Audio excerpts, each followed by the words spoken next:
Kurigram ISKCON মন্দিরের president অন্তরাত্মা Madhav Das অধিকারী প্রভু অবশেষে ইস্কন ত্যাগ করে 200 জন ভক্তকে নিয়ে গড়িয়া মঠে দীক্ষা দিলেন। ইস্কনে কি এমন ত্রুটি ছিল যে তিনি এমনটা করতে বাধ্য হলেন? আদৌ কি তাদের আচরণে কোনো সমস্যা ছিল যার কারণে ইস্কন থেকে দীক্ষা পেলেন না?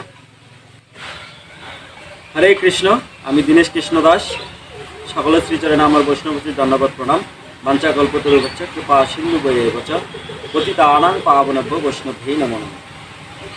তো হরে কৃষ্ণ।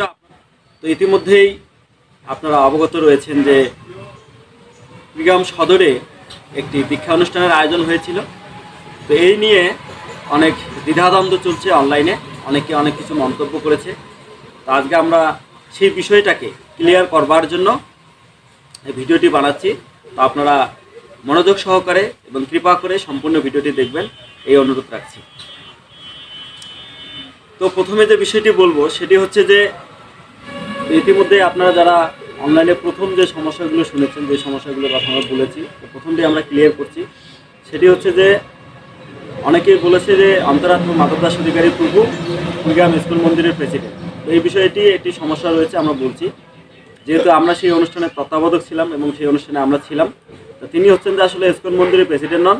কুড়িগ্রাম ইস্কন মন্দিরের যিনি প্রেসিডেন্ট, নামমাত্র ইস্কন মন্দিরের যিনি প্রেসিডেন্ট, তিনি হচ্ছেন যে পূজ্যপাদ তপগৌর দাস প্রভু, তিনি।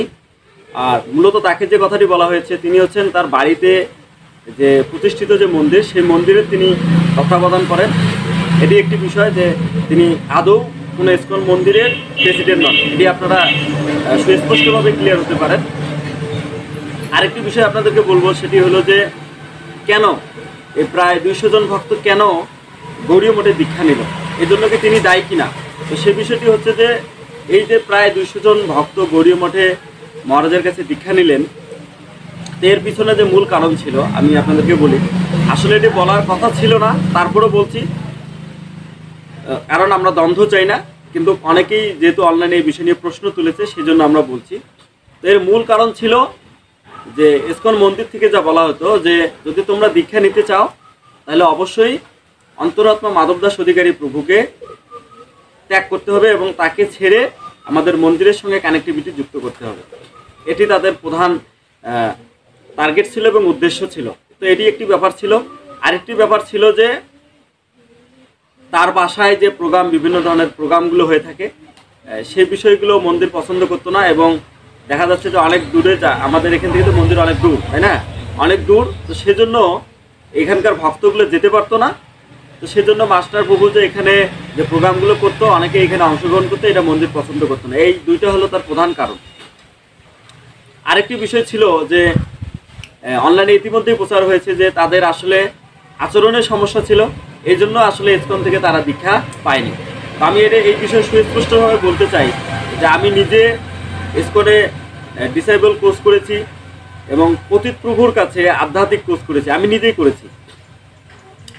তো এই যে ডিসেবল কোর্স করলাম, করার পরও যে এখান থেকে দীক্ষা পাচ্ছি না বা বিভিন্ন কারণে আমাদের এখানে দীক্ষা বন্ধ রয়েছে কুড়িগ্রাম মন্দিরে, তো মূলত এর কারণ হচ্ছে যে যারা প্রশ্ন তুলছে যে তাদের আচরণের সমস্যা আছে, আমি তাদেরকে আশ্বস্ত করতে চাই এবং সুস্পষ্টভাবে বলতে চাই যে এদের কোনো আচরণের সমস্যা নেই। আর যদি বা আচরণের সমস্যা হয়েই থাকে, তাহলে কেন 4-5 বছর ধরে তারা ভক্তি জীবন যাপন করছে, তাহলে কেন মন্দিরে এই জিনিসটাকে সমাধান করতে পারলো না, এই সমস্যাগুলো দূর করতে পারলো না? তাদের ত্রুটি ছিল কিনা? তো যারা আজকে প্রশ্ন তুলছে যে তাদের আচরণের সমস্যা ছিল, আমি সুস্পষ্টভাবে বলতে চাই তাদের কোনো আচরণের সমস্যা ছিল না। আমরা তাদের প্রতিটা ভক্তের গৃহে আমরা প্রচার করি, যাই, কেননা এখানে মন্দির খুবই কম আসে। এবং এই লাইনে যিনি প্রচার করেন, আমাদের এই অংশে যিনি প্রচার করেন, তিনি অত্যন্ত কম আসেন এখানে। এবং বিশেষ করে আমি ব্যক্তিগতভাবে আমার গৃহে 4-5 বছরে সেই ভক্ত একদিনও আসেনি। তাহলে আমার মধ্যে যদি কোনো ত্রুটি হয়ে থাকে, এর জন্য কে দায়ী? কেন তারা সেই সমস্যাগুলো দূরীভূত করলেন না, অথবা করে তাদের ওখান থেকে আমাদেরকে দীক্ষা দিলেন না? এটি একটি বিষয়। আরেকটি বিষয় ছিল যে সেটি বলা হয়েছিল যে ইস্কন অনেক কিছু বলেছিল যে যখন এই অনুষ্ঠানটি হতে যাচ্ছিল, আয়োজন হতে যাচ্ছিল, তারা বলেছিল যে আমরা আপনাদেরকে দীক্ষা দেবো, খুব তাড়াতাড়ি দীক্ষা দেবো, 2 মাসের মধ্যে দেবো, অথবা 1 মাসের মধ্যে দীক্ষা দেবো, এরকম কথা বলেছে। বা অনেক সময় হুমকি ধামকিও দিয়েছে যে অনুষ্ঠানটি বন্ধ করে দেওয়া হবে। কিন্তু সর্বশেষ দেখা গেল কি যে তারা এই যে সমস্যাটি হলো এটাকে প্রতিহত করার বা এটাকে সমাধান করার যে বৈষ্ণবী পন্থায় যে সমাধান করা, সেই পন্থায় কিন্তু তারা কোনো পদক্ষেপ গ্রহণ করে নাই এবং তারা আসেও নাই। এবং যারা এসেছে আমি মনে করি ব্যক্তিগতভাবে তারা ইসকন মন্দিরের গ্রহণযোগ্য কোনো ব্যক্তি নয় এবং সে কারণেই এটিকে সমাধান করা সম্ভব হয়নি।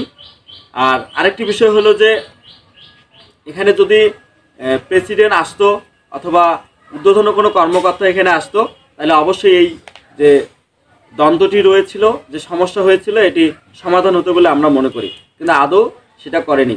আরেকটি বিষয় আপনাদেরকে বলে শেষ করতে চাই, সেটি হলো যে আমরা ইতিমধ্যেই দেখেছি যে অনলাইনে নৃসিংহ মুরারি নামে একটি পেজ থেকে একটি ভিডিও আপলোড করা হয়েছে। তো সেখানে সরাসরি বলা হয়েছে যে অন্তরাত্মা মাধব দাস অধিকারী প্রভু এই কাজটি ঠিক করেনি, তিনি অনেক ভুলভাল বলেছেন, এই ত্রুটিগুলো ধরেছেন।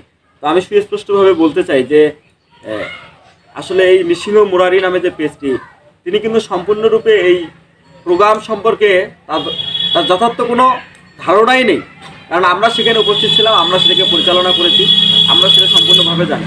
তা আসলে এখানে যদি মাস্টার প্রভু অপরাধী হয়েই থাকেন, অর্থাৎ অন্তরাত্মা মাধব দাস অধিকারী প্রভু অপরাধী হয়ে থাকেন, আমি মনে করি এর জন্য মন্দির কর্তৃপক্ষ অর্থাৎ কুড়িগ্রাম ইসকন মন্দির কর্তৃপক্ষ যারা রয়েছেন তারাও সমান এবং তার চেয়ে ঊর্ধ্বে অপরাধী। কেননা তারা এদের কোনো প্রয়াস এবং প্রচেষ্টাই করেন নাই যে অনুষ্ঠানটাকে কীভাবে বন্ধ করা যায় এবং কিভাবে এই সমাধান করা যায়, এই সমস্যাটার সমাধান করা যায়, তারা কিন্তু কখনো এই প্রচেষ্টা করেন নাই। এমনকি যে মন্দিরের যে প্রেসিডেন্ট রয়েছেন তপগৌর দাস প্রভু, আমি তাকে শ্রদ্ধা করি, প্রণাম করি, কিন্তু তিনিও যদি সরাসরি মাস্টার প্রভুর বাসায় আসতেন আমার মনে হয় এই জিনিসটাকে খুব সুন্দরভাবে সমাধান করা যেত। কিন্তু অত্যন্ত দুঃখের ব্যাপার, পরিতাপের ব্যাপার যে তিনি আসেননি এবং এমনকি মাস্টার প্রভুর যারা আনুগত্য ছিলেন এমন